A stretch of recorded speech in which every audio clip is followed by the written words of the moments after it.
I vow to reject emotion when faced with moral quandary. The day after Limbo left the academy, Yahshi spotted Salen shivering on a bench in the courtyard. You haven't been in the dining hall. I'm not too hungry. He took a seat next to him, and they stared at the statue of Emperor Vakoi together.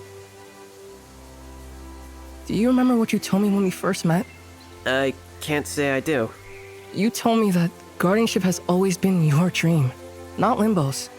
It feels wrong to choose guardianship over my own brother. You are talented, Salen. Don't let your fear stop you from reaching your full potential. Come to supper. You can sit with us. Salen met his gaze and nodded lightly. They walked together to the dining hall, where Pinto and VELL were already seated. Quax, KEIYO, and Sunna watched Yahshi and Salen in curiosity as they grabbed their trays and sat together for the first time. Pinto poked at his food, not bothered enough to acknowledge the newcomer. VELL, on the other hand, studied Salen with an intensity that made him shift uncomfortably in his seat. Salen forced a smile, and when VELL didn't smile back, Yahshi knew he would need to step in. What was it like to grow up in Vakoi City? Did you see guardians on a daily basis? Oh yeah, every day. They're stationed right in the city center. Sometimes people ask them for autographs. Yahshi raised his brows. Autographs? In Miranda, the Guardians only show up if there's bad news. People usually keep their distance. Pinto's fork hit his plate with a clang, startling everyone at the table. There was a dullness in his eye as he pushed his chair back and stood abruptly. Leaving his food nearly untouched, he headed for the door. Salen sent Yahshi a concerned glance. Sorry, I shouldn't have. No, it's not your fault. He does that. From that day on, Salen became a regular at their table in the dining hall. He answered every question Yahshi and VELL had about growing up in Vakoi City. His stories so vibrant that Yashi's memories of Citra faded into black and white.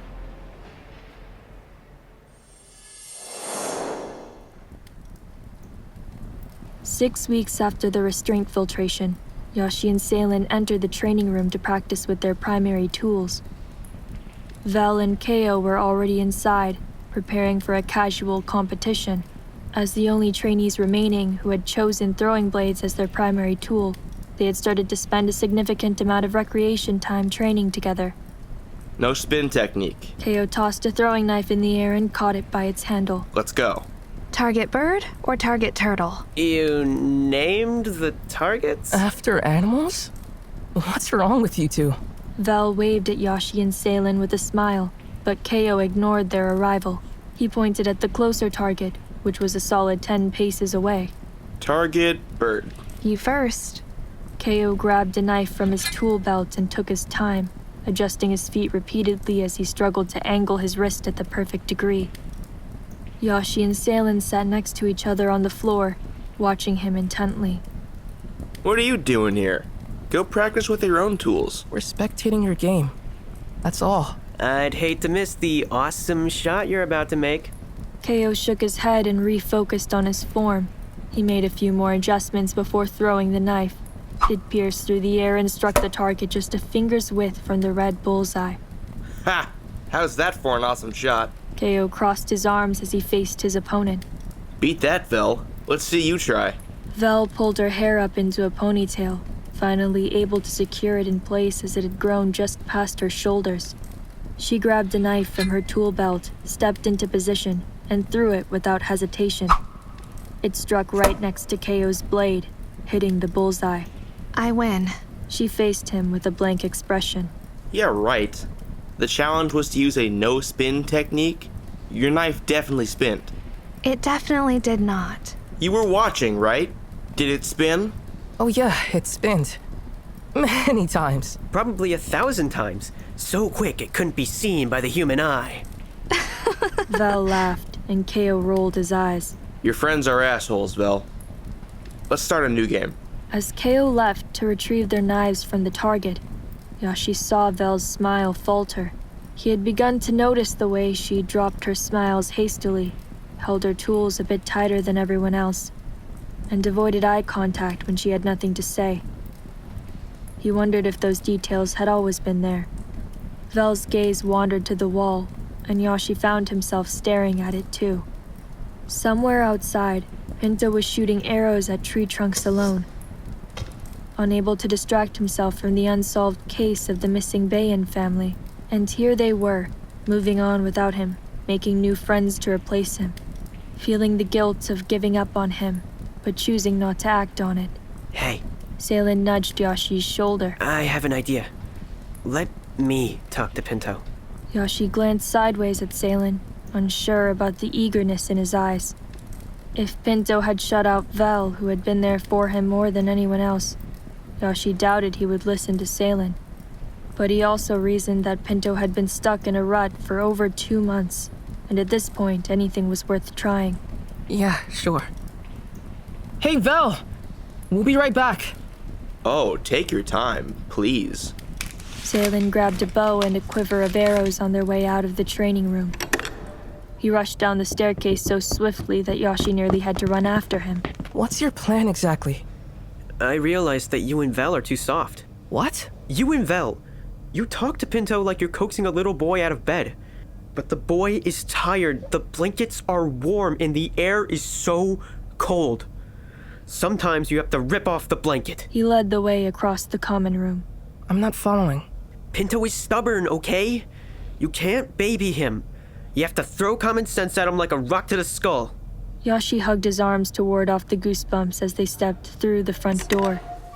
The weather had been getting colder over the previous weeks, and the wind only amplified the incoming chill.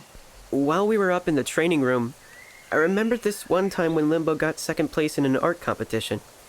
He wanted to get first, so that really sent him into a slump. For weeks, he had nothing but terrible things to say about his paintings. I begged him not to give up. What happened? He didn't listen, of course. Salen raised his chin as though he were reading the memory from the clouds. One day I got really fed up with him.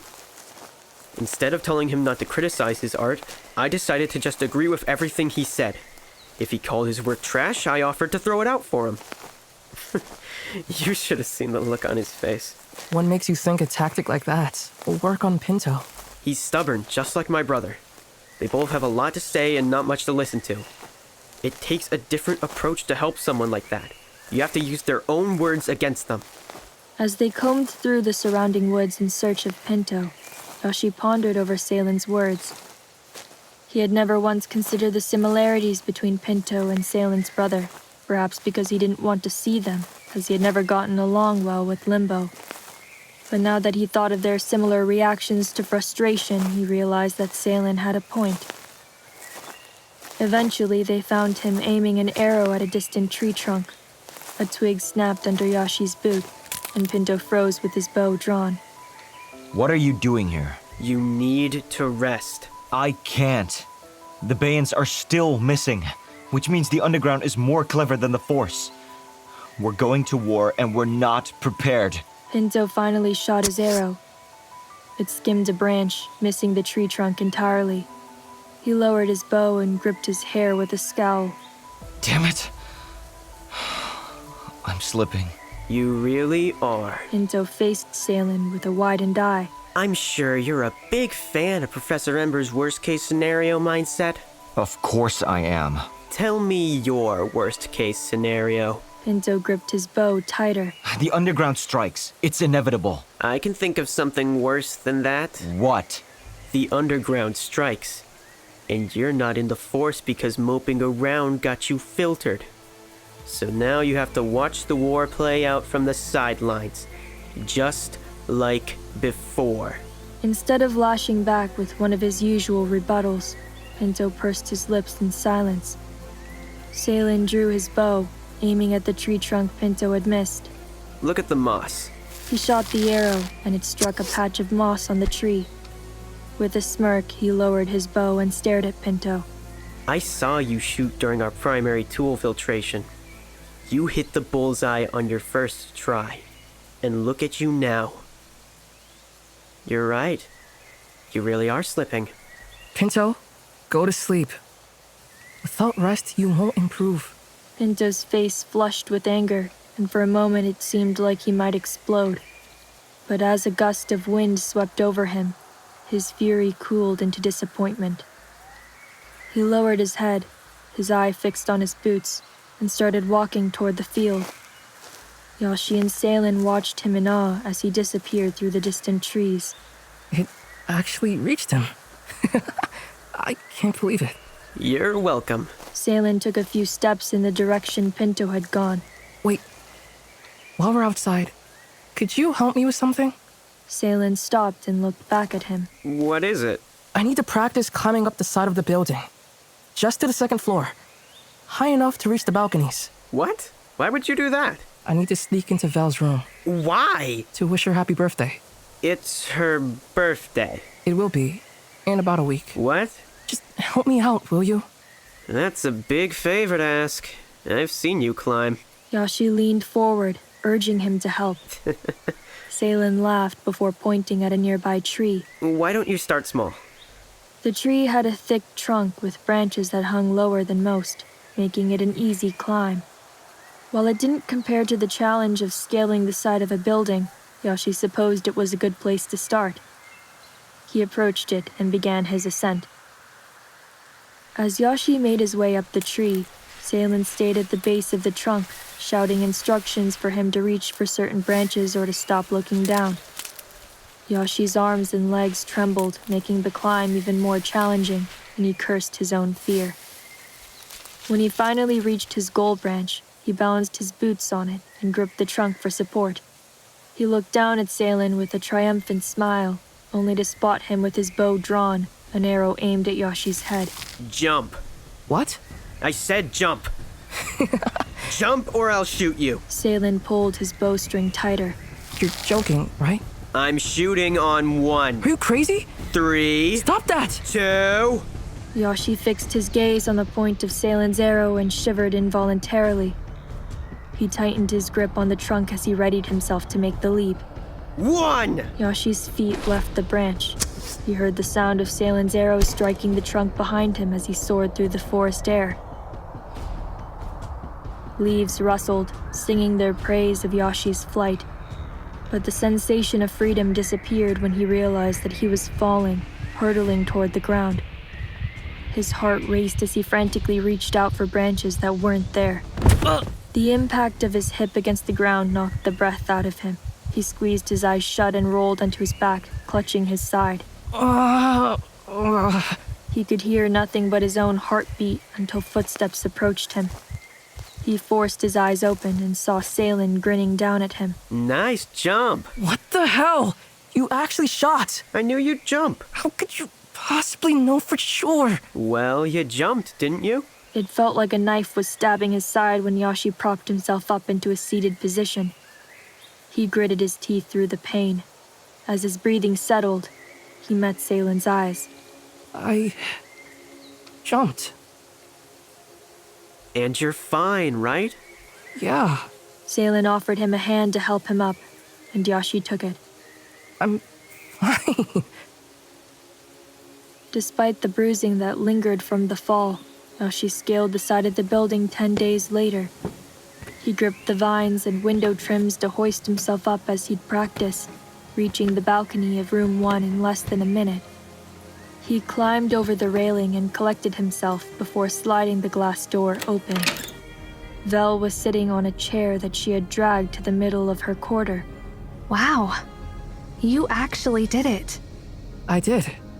Were you scared? Not after this. Yahshi lifted his shirt to reveal the stubborn bruise that stretched from his waist down to his hip. VELL jumped to her feet. Yahshi, what happened? He laughed as he dropped the fabric. Happy birthday, Val. Belladonna, Book 1, Nightshade Academy. Written and narrated by Torrefranca. Produced by Torrefranca and Wilson Hensley. Edited and mastered by Juan Pablo Diaz. How did we get here? Something went wrong. We worked hard for this life that we don't want at all. Cover art by Mad Studio. Score by Gita Puspita Asri. Theme song composed and produced by James Sinclair-Stott. Starring Jason Brown, Anthony Andreas Echeverri, Philip Kryanoff, Melissa White, Alex Bowie, Patrick Viersba, Julia Risto, David John Bors, Connor Blunck, Cody Keel, Ellie Chua, Ben Autry, Walter Mack. If it's really true that the sky weeps with us, if it's really true that heroes live in stars. Featuring the voices of Gwyneth Evans, Jeff Rosenau, Lucas Hensley, Levi Titus, Angie Eggers, Willem Degar, Alison Prophet, Maria Palmo. Nightshade Academy is produced in association with Lost Island Press. If it's really true, if it's really true. If it's really true, if it's really true. If it's really true, if it's really true. If it's really true, if it's really true. Remember what we are.